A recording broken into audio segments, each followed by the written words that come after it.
Welcome to Educational Alpha. I'm Bill Kelly, CEO of Chi Association, and your host, bringing you on-the-ground conversations with business leaders, educators, and industry colleagues from around the globe. Educational Alpha is sponsored by iCapital, the financial technology company with the mission to power the world's alternative investment marketplace.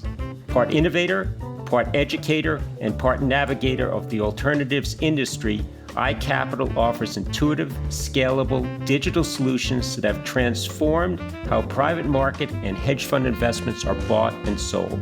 With iCapital, financial advisors, wealth managers, and asset managers around the world now have access to everything they need to deliver the return and diversification potential of alternatives to high net worth investors. To learn more, visit iCapital.com. In this episode, Bill sits down with Christine Berry, CEO of CeriFi, exploring the intersection of education technology and professional certifications.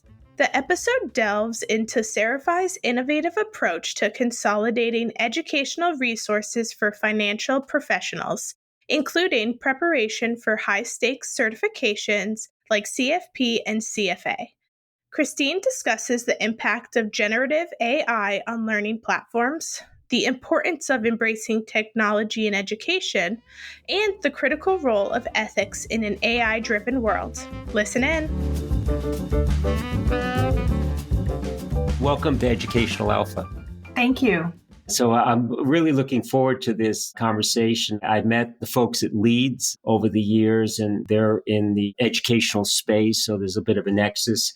They're for-profit, we're not, and I think either or both have their advantages and disadvantages, and we're going to cover that too. But you're currently the CEO of CeriFi, which is a bit of a roll-up, as I best understand it, and I think that does interest me a lot too. But before we get into the heart of it, maybe a little bit about your background and what led you to this role that you're currently in.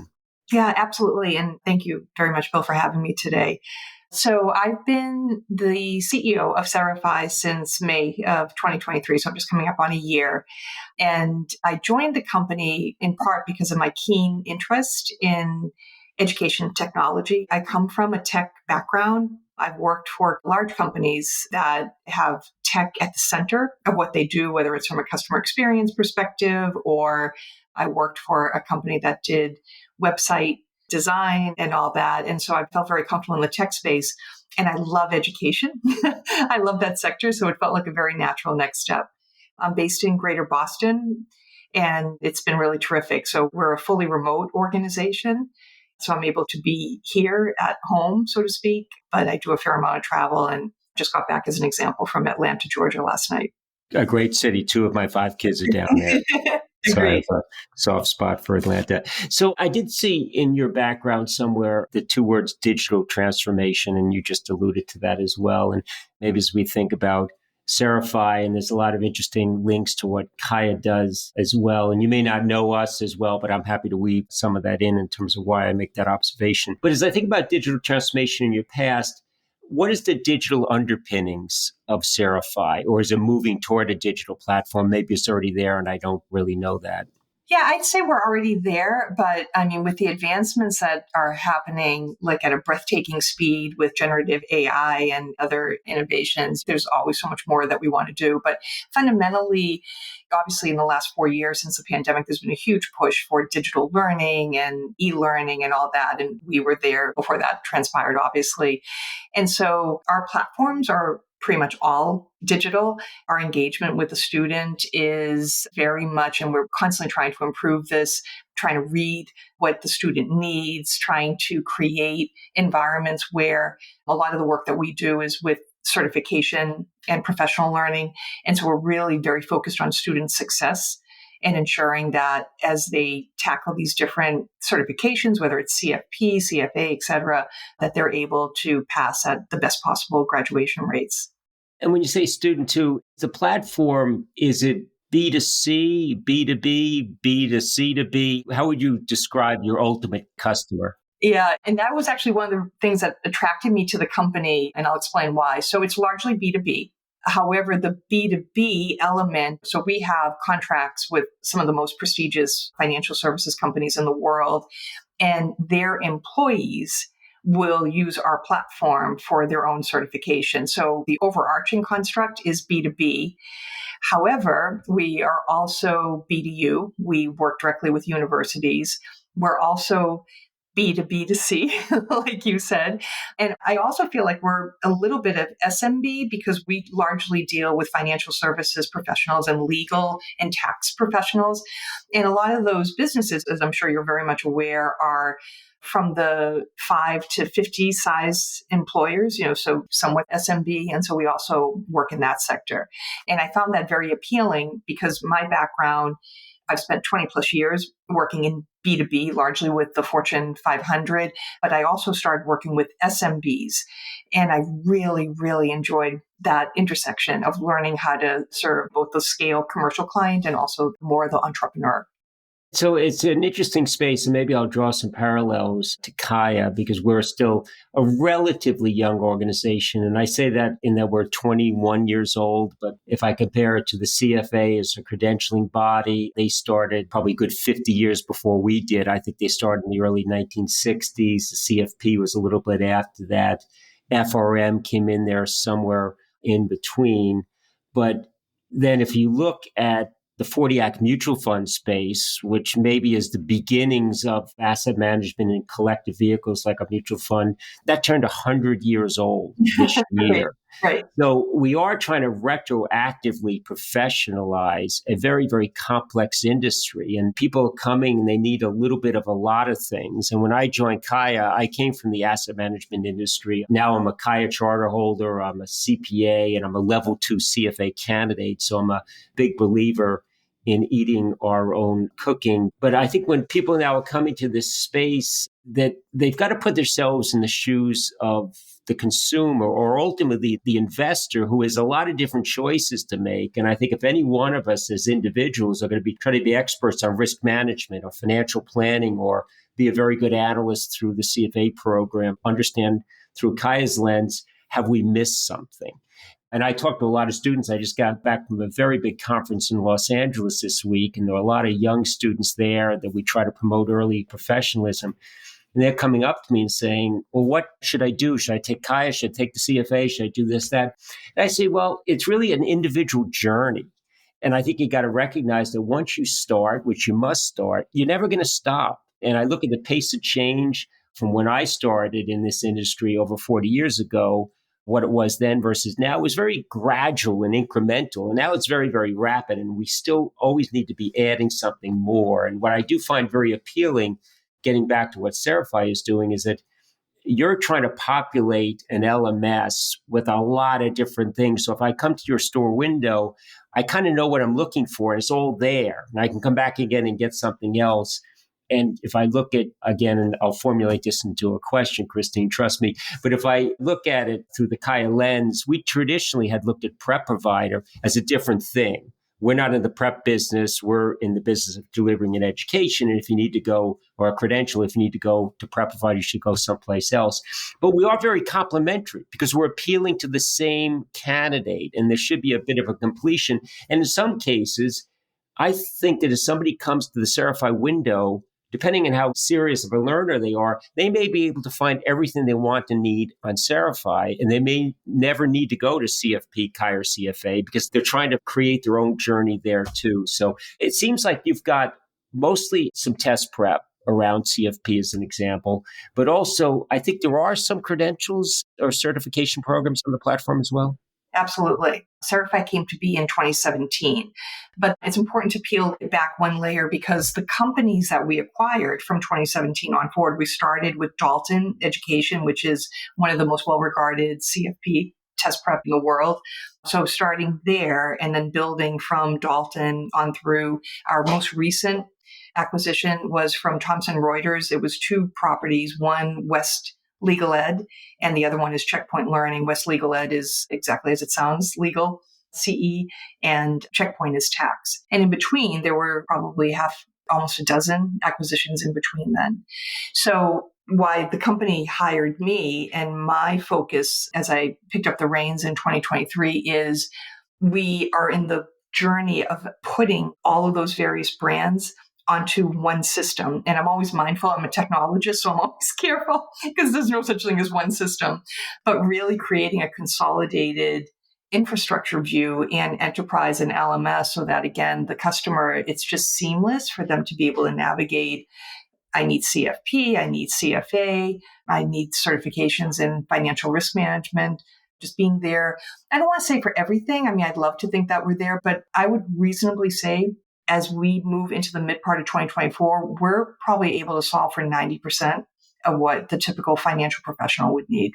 So is the goal, maybe a lofty way to put it, but I think it gets the point across. Are you trying to become the Amazon of, I don't know if it's certifications or test prep, but is it trying to be sort of a one-stop shop where if I'm coming to you, I should be coming back multiple times because I need something else, I need something else? Exactly. Yeah. And I mean, and we have a subscription business. I mean, that's a very, very important part of what we do. So there is a recurring engagement model with our customers where they come back because they need us. There's annual certifications that are required and regulated in some cases. So it's a really fun and growing business. And it is for profit. You just said the word business. It is for profit, right? It is indeed, yeah. Yeah, and there's nothing wrong with that. When I joined Kaya 10 years ago, then and today, this non-for-profit, that doesn't compute with me. That's a tax structure. We're running a global business. But I think one of the challenges we face is that I think a lot of consumers come to Kaya and there's a narrow set of offerings. They come to CFA, there's a narrow set of offerings, CFP, et cetera. So we don't have the Amazon of high stakes exams and high stakes credentials in this space. And some people think that we compete with one another. And I reject that notion. I say we compete with ignorance. And the less ignorance does, the stronger it gets. And we need to find a way of beating this back. And the CFA came out with these multiple pathways in level 3. And I was critical of it and still am to some degree, but I think some people misunderstood why I was critical of it. It's not my space to say I own all to stay out. It's more maybe back to what you're trying to accomplish with CeriFi in that the credentialing body should try to find ways of cooperating and working together and find ways of completing each other, not competing with each other. But as non-for-profits, it's a little bit more difficult and we all carve out our space. But I think if I put myself in the shoes of the end investor, what do they want? They want more transparency, better advice, and better outcomes. It's no more complicated than that. But if they look at all of these credentialing bodies, and I think if you go to FINRA's website, they recognize, I think somewhere over, it's a crazy number, like over 200 credentials and certifications. Most of them begin with the letter C, and they're either certified this or chartered that. And I think that while we understand, or I understand, and you do as well, the difference between CFP, Kaya, CFA, FRM, most consumers don't. And I think we've got to give greater clarity, particularly now as products are being democratized and greater access is coming. But back to your platform then at CeriFi, are most of your consumers a product, are they repeat customers and are they coming back multiple times? Yeah. So again, remember the lion's share of our business is B2B. So those are longstanding, multi-year, renewed contracts. But even going deeper beyond the true B2B construct, the more SMB or B2C clientele are repeat. And can I make a comment? Because I think you brought up a really important point, Bill, on the quality of the deliverable and being very focused on that investor, the analyst. And again, you're using the word investor, I think, more not from the investors behind CeriFi, but more those that are servicing the marketplace. And so one of the things that we speak frequently and with a lot of passion about at CeriFi is the quality of the content. So if you're in our space and you talk about the brands that are part of the CeriFi story, Dalton, Mark Meldrum, Bionic Turtle, Past Perfect is just a couple of examples. The reputation of the content and the instructor quality that goes along with that, I would respectfully submit as some of the best sets out there. And so while we're all about digitizing and meeting the customer where they are, we're also super mindful that our customers, there's just like a trust that we deliver content to prepare them for, again, whether it's the continuing ed or the certification, in a way that maybe some others don't. There's a lot of companies out there and they have their way. They are trying to accelerate the learning path and make it quick and get in and out. And we respect that, but we're always going to make sure that you come with us, you're going to walk away really feeling like you know the subject matter. And that's really central to our being. And I think some of the things you think about from a business standpoint are probably not too dissimilar to my thought process, which is, what does the future look like? And the future is unknowable to some degree, but you should have some thoughts around where you think it's going and build your business accordingly. And anybody that thinks their business model is not going to be subject to some level of disruption is nuts. If COVID taught us anything, these things could be accelerated literally overnight. And we saw that. I think about the future of credentialing, the future of learning. Being able to provide more at your window is critically important. It seems to be more video based. It's got to be digestible. But once you get to the heavy hammer of a high stakes exam, that is what it is. But I think students are going to be coming to you and to us for a variety of different things. And Kaya's got the 2-part exam, and that's for the serious professional. We put a lot of content out, and that might be enough for somebody. We now have a set of micro-credentials, and that could be the right pathway. So I think being able to showcase the totality of your offerings, maybe on one LMS, on one screen, and be able to show different pathways for the consumer, I think is going to be better outcomes. But I think even in the test prep and the actual test for high stakes exam, I'm seeing more and more demand of digestible content that's maybe more video based than the old, here's a textbook, go and read it. Absolutely. I would say it's mostly video or live instructor. And again, the beauty of technology right now is live instructor and video. You can actually create pre-recorded video, it's sort of an antiquated term that's not asynchronous, that you're able to engage even with recorded episodes. So the future just feels so bright because, again, we have the foundation. Our foundation is so strong. So much of our work, and you've mentioned this, which I appreciate, is really focusing in on that platform consolidation, making it even that much easier that the customer can kind of seamlessly navigate between our different brands on one platform rather than having interlocked but different platforms. And then also keep advancing the technology that's behind that really strong content. One other point I just want to make is, so I'm a mom of a 16-year-old daughter. And I'm grateful every day that I'm a mom, full stop, but I'm also grateful that I have an in-house tutor to teach me how a very different generation is thinking about learning.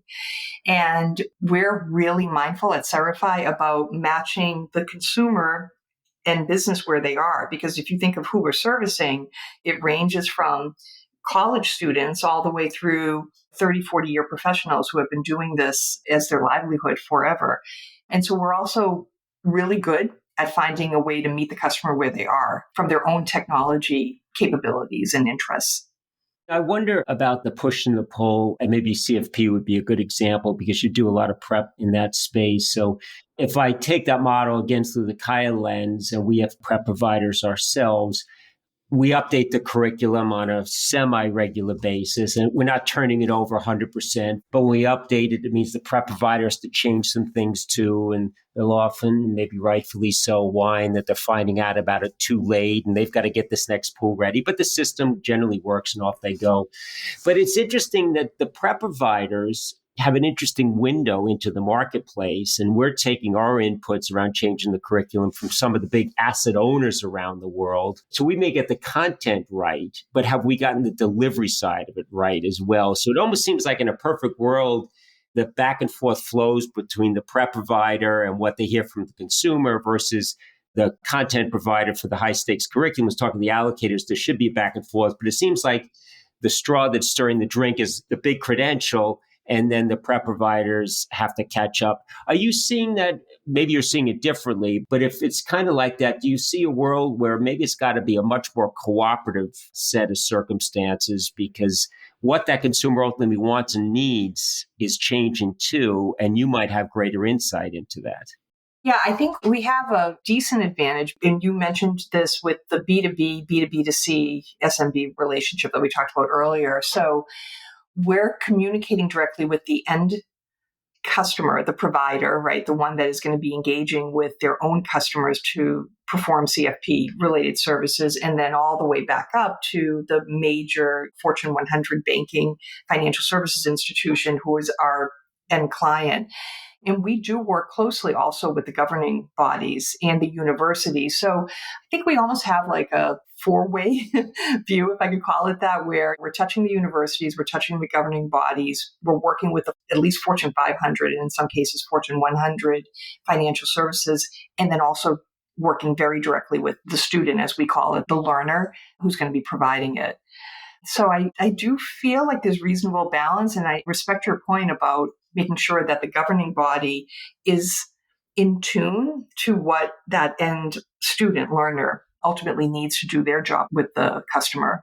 Yeah, and I wonder, and maybe I should talk to the wizards at Leeds on this, but I wonder if there's ever should be maybe a separation of church and state at the credentialing body. And I've said this to our folks internally too, that administering a high stakes exam, that's big business. You need resources and balance sheet to do that. But the sanctity of the curriculum itself, I can't have a Blackstone or a BlackRock or State Street telling me how to write the curriculum. That's got to always be independent. But I wonder if you ever envision a world where the sanctity of the curriculum for CFA, Kaya, CFP is in a not-for-profit body, but the testing side of it and what goes along with that is part of a for-profit. I'd have to reflect on that. Yeah, it's an interesting, I don't know if I know the right answer either. Yeah. But I think some things are done this way because that's the way we always did it. And I think we're entering a period, and I made this observation to my board. Right after I joined Kaya, I was 8 or 9 weeks in the job and had traveled around the world. And I said, we're creating all of this value around the world and we need more balance sheet. But if we dissolve Kaya today, with little resources on my balance sheet, would go to the Commonwealth of Massachusetts. I couldn't even pay a dividend to my members, which seems to be backward. I said, why did you ever organize this as a for-profit? But if I understand the GMAT as an example, I think that the exam itself, I think, is a for-profit business, but I think the creation of the exam sits someplace else where it can't be touched by humans. So we'll see. I don't know if that's necessarily going to happen in my lifetime. Maybe it does. That's an interesting comparison, right? If you look at the GMAT, the LSAT, et cetera, right? Yeah. In terms of their kind of for-profit structure versus some of the financial credentialing. If our goal is to democratize education, we're competing with deep pocket asset managers who have unlimited resource, and we have very limited resource, and we just want to have education in front of every professional before they're making decisions, be it around risk management or cybersecurity or anything else. And to the extent that we could do that with more resource, even better. So maybe just turning the page a little bit, Christine, and looking at your lineup, we mentioned CFP and FRM, you do stuff on the insurance side, financial crimes I saw listed there, tax, but it seems like generative AI and chat GPT is on the hearts, minds, and souls of everybody. We're doing some ourselves in that space, but how do you think about that in the broader ecosystem of financial professional makeup? And is that something that's part and parcel? Is it already in there, something that you're thinking about? And maybe the question is, as you think about the future, are there missing pieces to still build out this story called CeriFi? So we're already there, but saying that does not at all mean that we don't have so much work and upside. So the way we've tackled generative AI, and again, I think we had a little bit of an advantage with me coming from a tech company because my natural orientation was like, oh, of course we're going to use this. Whereas I think some ed tech companies may have just kind of shied away from it because it can be a little bit overwhelming. So at CeriFi, we've been looking at this for well over a year, 2 years. I mean, it's been a while.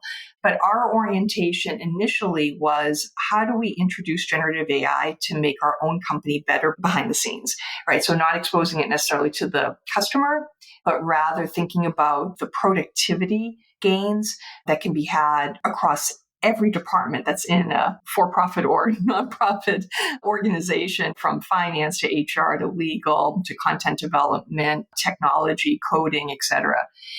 So we worked really hard on that. And now, over the last several months, we've really started to orient the gains towards more customer-facing view so that our customers are benefiting from us creating products that face off to them, that weave in generative AI components. So we've just started that work as we closed out 23, but we talk about that at every management meeting that I host, as an example. It's very difficult, I think, for you and for us in any credentialing or test prep body where I look at this next generation of kids and they're very, very smart. They're tech natives, but they may not know the times table because they can ask Siri or ChatGPT what's 12 times 12. So I don't know if that broadens the thinking and allows them to bring bigger thoughts in and get all this clutter out of the way. Or if you don't understand the basic underpinnings, have you missed something? And I still think that we as a credentialing body are focused on formulas and lists, and you got to understand this, you got to understand that. And maybe some of the criticism is, well, I would never go and look that formula up. And maybe as a profession, you don't, but unless you know the origins of it, it's almost like understanding generally how the plumbing works in your basement. And maybe when you're starting out, you got to understand it a little bit more, but having an understanding of that. So it is always about striking the balance about what an algo could tell me, and I believe it, versus is that really telling me the right thing? So I always preface my comments by saying I grew up in technology, so I'm more probably looking at all the upside and all that. So I was joking with a colleague as I was traveling back from Atlanta, because we were talking about generative AI and how it's morphing right in front of us and how folks are not sure how to use it and how some schools, as an example, are following a very if you engage generative AI, ChatGPT as an example, in preparing your paper, it's an automatic fail. And this colleague and I were talking about, is that really the best approach rather than saying, let's teach these kids and college students and young professionals and old professionals, let's teach them how to harness the power of generative AI. I mean, because I agree with you that you need to have foundational education. You need to understand the basics. But once you understand those basics, to be able to engage an AI model to validate your theses, to create a better portfolio for your client because you're tapping into ostensibly the wisdom of a billion data points, I'm a big fan of that. So I just believe in the power of humans and the human mind coupled with the amazing advances we're making in generative AI as 1+1=3 there. That's our view. No, it makes sense. Maybe two other things on the platform itself. So one related to generative AI. So I was in LA this past week, the week before I was in Switzerland, and we partnered with a local AI group on the concept of AI and ethics. And the rules are being rewritten in real time in terms of what is privacy, what is my data, and have I authorized somebody to utilize and weaponize this without my approval? And it's one thing to be thinking about taking a vacation. All of a sudden, Instagram is popping up Airbnbs when you don't even think you said anything. So maybe Siri never sleeps. But if that's happening, if I'm talking to my wife, Liz, about how concerned I am about volatility, and all of a sudden some ETF pops up on my Instagram, I don't know. That maybe is a bridge too far. So it seems like the definition of ethics is being rewritten in real time. I know that's embedded in some of the things you do, particularly around CFA and CFP, but do we need a separate credential on ethics that can be maybe future looking on all of these new inputs around privacy and generative AI? Yeah. You've brought like a bubble of thoughts to my mind. So let me just share a couple of ideas. So one is, so within CeriFi, when we use generative AI, it is completely walled off. So we don't go out to the open ecosystem. We've really locked down our tools because we're so mindful about the security and, just because there's so many questions out there. And then your question about should there be credentialing that is, do you understand how to use AI, generative AI, in the context of being a CFP? The team and I actually, 2 months into my joining in August, thereabouts, we were sketching out how might we help the CFP professional understand how to use generative AI in their own business? And so it's something we've toyed around, how do we include it? Because I think your point was, is there an opportunity to teach people how to credibly, legitimately, thoughtfully use AI safely in their business? And I agree that is an opportunity. Yeah, and it's a very interesting point because you can't go to any credentialing body again like Kaya or CFA and say, well, I want this, this, and this, and I want to be a CFA or a Kaya. No, there's one size fits all and off you go. But I don't think anybody would profess to getting it all right. And I think if you've got a whole bunch of candidates coming, and if you see some spots where you could add on and append and go deeper on some parts of that curriculum, that could be a very interesting role that you could play. So maybe more to come on that front. The last thing on the offering, again, something we're working with as well is geopolitics. And this never used to be an issue in the world because it was one schoolyard bully and it was the US, and you paid them off with your lunch money and then you could live happily ever after. Now you pay them off and there's 6 or 7 different bullies and new alignments. And depending on what happens with this coming election, NATO may not exist or look very different. Or we've got outright wars and skirmishes and threats of wars all over the country. And people say it would be hard to model geopolitics, but it's also equally hard to ignore.